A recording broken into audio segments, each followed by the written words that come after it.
Bismillahirrahmanirrahim. Assalamualaikum warahmatullahi wabarakatuh. Perkenalkan, nama saya Zahra Murdia Mujib. NIM 190102010158. Kelas 19B Hukum Keluarga Islam semester 6. Prodi Hukum Keluarga Islam Fakultas Syariah UIN Antasari Banjarmasin. Di sini saya akan melaksanakan tugas video final tes alternatif penyelesaian sengketa. Langsung saja materi pertama yaitu perjanjian dan penerapan klausul arbitrase. Pengertian perjanjian arbitrase adalah suatu kesepakatan berupa klausul arbitrase yang tercantum dalam suatu perjanjian tertulis yang dibuat para pihak sebelum timbulnya sengketa, atau suatu perjanjian arbitrase tersendiri yang dibuat para pihak setelah timbulnya sengketa. Isi perjanjian arbitrase mencakup yang pertama, komitmen atau kesepakatan para pihak untuk melaksanakan arbitrase. Yang kedua, ruang lingkup arbitrase. Yang ketiga, bentuk arbitrase. Yang keempat, aturan prosedur yang berlaku. Yang kelima, tempat dan bahasa yang digunakan. Yang keenam, pihak hukum substansif yang berlaku. Yang ketujuh, stabilisasi dan kekebalan bila relevan. Klausul arbitrase dapat diartikan sebagai ketentuan tersendiri dari suatu perjanjian mengenai penyelesaian sengketa dengan jalan arbitrase atau suatu klausul dalam perjanjian antara para pihak yang mencantumkan adanya kesepakatan untuk menyelesaikan sengketa yang timbul antara para pihak melalui proses arbitrase. Bentuk klausul arbitrase menurut Undang-Undang Nomor 30 Tahun 1999 ada dua, yaitu yang pertama, Pactum de Compromettindo, klausul yang dibuat sebelum sengketa muncul, dan yang kedua, Akta Kompromis, yaitu perjanjian arbitrase yang dibuat setelah sengketa muncul. Penerapan klausul arbitrase timbul karena adanya kesepakatan secara tertulis dari para pihak untuk menyerahkan penyelesaian suatu sengketa atau perselisihan perdata kepada lembaga arbitrase atau arbitrase ad hoc. Artinya, jika selaku usaha menyepakati klausul arbitrase, maka berlaku sebagai choice of forum bagi para pihak. Tidak ada cara lain untuk menyelesaikan semua sengketa yang terjadi sebagai akibat pelaksanaan perjanjian tersebut, kecuali melalui arbitrase, dan pengadilan harus menyatakan tidak berwenang untuk memeriksa sengketa tersebut tanpa perlu diajukan eksepsi atau oleh para pihak.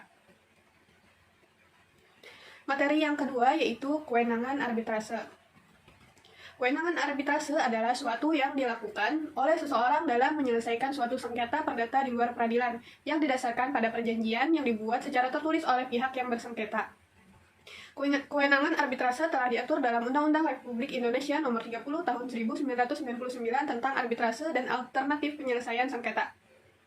Berdasarkan ketentuan Pasal 4 Ayat 1 Undang-Undang Republik Indonesia Nomor 30 Tahun 1999 tentang arbitrase dan alternatif penyelesaian sengketa disebutkan bahwa dalam hal para pihak telah menyetujui bahwa sengketa di antara mereka akan diselesaikan melalui arbitrase dan para pihak telah memberikan wewenang, maka arbiter berwenang menentukan dalam putusannya mengenai hak dan kewajiban para pihak jika hal ini tidak diatur dalam perjanjian mereka.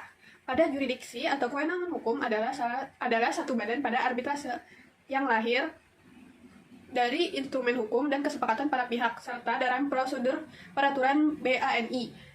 Arbiter atau majelis arbitrase berhak menentukan adanya atau keabsahan suatu perjanjian pada arbitrase. Suatu klausul arbitrase yang menjadi bagian dari suatu perjanjian harus diperlakukan sebagai suatu perjanjian terpisah dan ketentuan-ketentuan lainnya dalam perjanjian yang bersangkutan. Arbiter atau majelis arbitrase berwenang untuk memerintahkan penemuan dokumen dan melakukan interogasi dalam proses dengan pendapat. Kekuasaan tersebut diberikan kepadanya berdasarkan Undang-Undang Nomor 30 Tahun 1999, merupakan kebiasaan umum dalam proses arbitrase di mana para pihak menyerahkan dokumen. Pelanggaran terhadap perintah arbiter atau majelis arbiter akan merugikan pihak yang berarbitrase. Materi ketiga yaitu syarat-syarat beracara di arbitrase, syarat arbiter, pengangkatannya, dan hak ingkar. Di Indonesia terdapat beberapa badan khusus yang memfasilitasi proses arbitrase, yaitu Badan Arbitrase Nasional Indonesia atau BANI, Badan Arbitrase Pasar Nasional Indonesia atau BAPMMI, Bali International Arbitration and Mediation Center atau BIAMC, dan sebagainya, dan masing-masing lembaga memiliki prosedur tersendiri. Prosedur yang harus dilakukan permohonan proses arbitrase adalah yaitu pendaftaran, yang kedua permohonan mengadakan arbitrase, yang ketiga dokumen, yang keempat penunjukan arbiter, dan yang kelima biaya arbitrase. Syarat beracara di arbitrase antara lain, yang pertama pemberitahuannya kepada termohon bahwa sehubungan dengan adanya sengketa antara pemohon dan termohon, maka pemohon akan menyelesaikan sengketa melalui lembaga arbitrase. Tahap penunjukan arbiter, para pihak sebenarnya dapat memperjanjikan apakah mau menunjuk arbiter tunggal, majelis arbiter, atau menyerahkan keputusan kepada BANI. Yang ketiga, tanggapan termohon jika Bani memutuskan bahwa Bani adalah benar memiliki kewenangan untuk memeriksa. Maka setelah pendaftaran pemohon tersebut, seseorang atau lebih sekretaris majelis hakim, sekretaris majelis harus ditunjuk untuk membantu pekerjaan administrasi perkara arbitrase tersebut. Yang keempat, tuntutan balik. Termohon dapat mengajukan tuntutan balik atau rekonvensi pada pengiriman surat jawaban atau selamat-selamatnya ketika sidang pertama dimulai. Yang kelima, proses sidang pemeriksaan. Dalam sidang, pemeriksaan sengketa oleh arbiter atau majelis arbitrase dilakukan secara tertutup. Syarat seseorang menjadi arbiter telah tertuang dalam pasal 12 Undang-Undang Nomor 30 Tahun 1999, yaitu 1. Mampu melakukan tindakan hukum. Yang kedua, berusia minimal 35 tahun. Yang ketiga, tidak mempunyai status hubungan keluarga saudara sampai dengan derajat kedua dengan salah satu pihak yang bersengketa. Keempat, tidak memiliki kepentingan finansial atau kepentingan lain atas putusan arbitrase. Yang kelima, mempunyai pengalaman serta menguasai secara aktif di bidangnya paling sedikit 15 tahun. Hakim, jaksa, panitera, dan pejabat peradilan lainnya tidak dapat ditunjuk atau diangkat sebagai arbiter. Yang terakhir, selama seseorang memiliki dan memenuhi syarat serta ketentuan di atas, maka tentu mereka bisa menjadi seorang arbiter untuk menyelesaikan sebuah sengketa. Orang yang dapat ditunjuk atau diangkat sebagai arbiter harus memenuhi syarat, yaitu yang pertama, yang dapat ditunjuk atau diangkat sebagai arbiter harus cakap melakukan tindakan hukum, berumur minimal 35 tahun, tidak mempunyai hubungan keluarga saudara atau semenda sampai dengan derajat kedua dengan salah satu pihak yang bersengketa, tidak mempunyai kepentingan finansial atau kepentingan lain atas putusan arbitrase, dan memiliki pengalaman serta menguasai secara aktif di bidangnya paling sedikit 15 tahun. Yang kedua, hakim, jaksa, panitera, dan pejabat peradilan lainnya tidak dapat ditunjuk atau diangkat sebagai arbiter. Berdasarkan pasal 22 Undang-Undang Nomor 30 Tahun 1999 tentang arbitrase dan alternatif penyelesaian sengketa disebutkan, hak ingkar atas arbiter adalah sebagai berikut. Yang pertama, terhadap arbiter dapat diajukan tuntutan ingkar apabila terdapat cukup alasan dan cukup bukti autentik yang menimbulkan keraguan bahwa arbiter akan melakukan tugasnya tidak secara bebas dan akan berpihak dalam mengambil keputusan. Tuntutan ingkar terhadap seorang arbiter dapat pula dilaksanakan apabila terbukti adanya hubungan kekeluargaan, keuangan, atau pekerjaan salah satu pihak atau kuasanya. Selanjutnya, materi keempat yaitu acara yang berlaku di hadapan majelis arbitrase, pemeriksaan, dan pembuktian. Hukum acara yang berlaku terhadap proses penyelesaian sengketa melalui lembaga arbitrase adalah hukum acara perdata nasional. Namun, apabila para pihak berkehendak lain, maka hukum acara yang berlaku merupakan hukum acara yang dikehendaki oleh para pihak.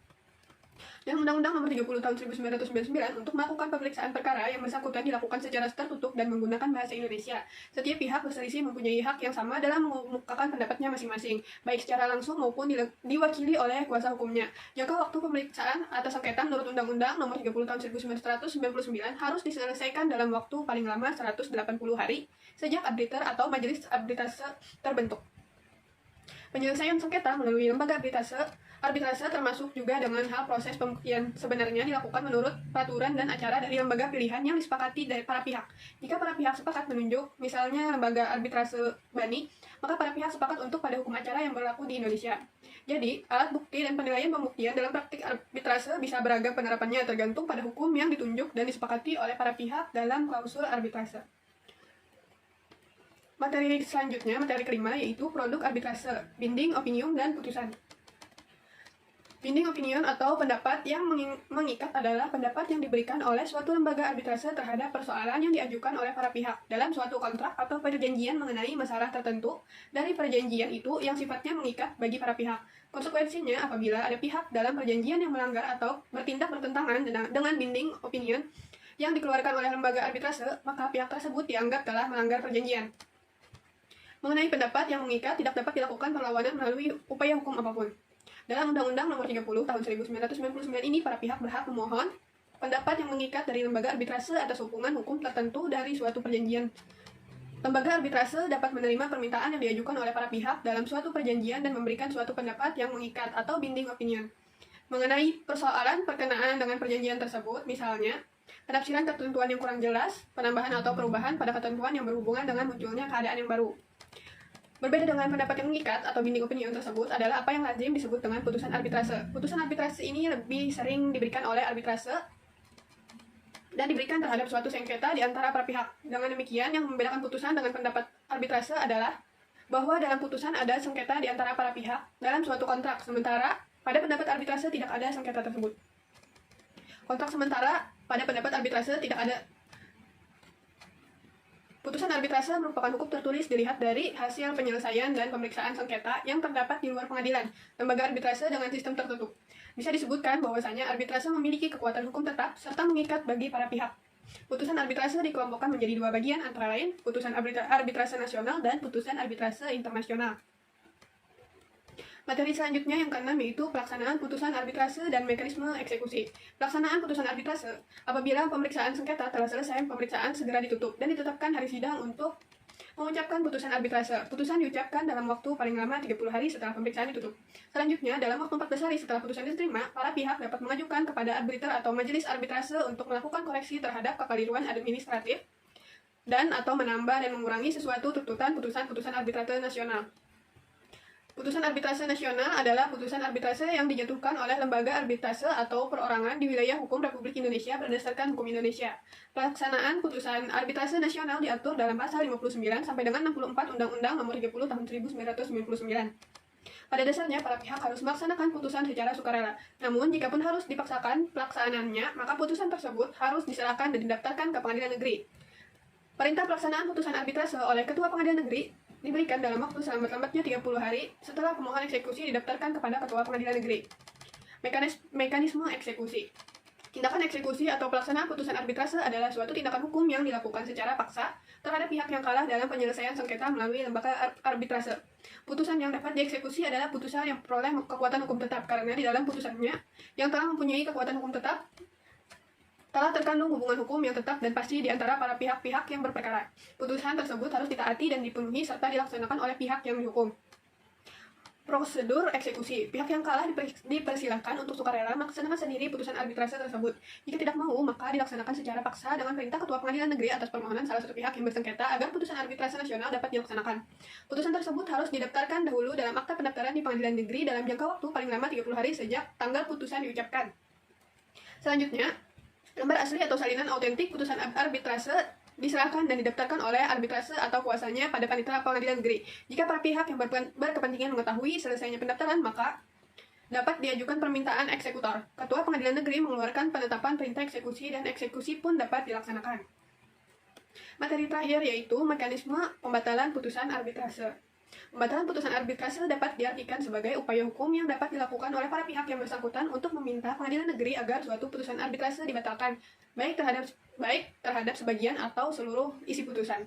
Dalam prosesnya, pengadilan tidak berwenang untuk memeriksa pokok perkara. Kewenangan pengadilan hanya sebatas memeriksa keabsahan prosedur pengambilan putusan arbitrase, antara lain proses pemilihan arbiter hingga pemberlakuan hukum yang dipilih oleh para pihak dalam penyelesaian sengketa.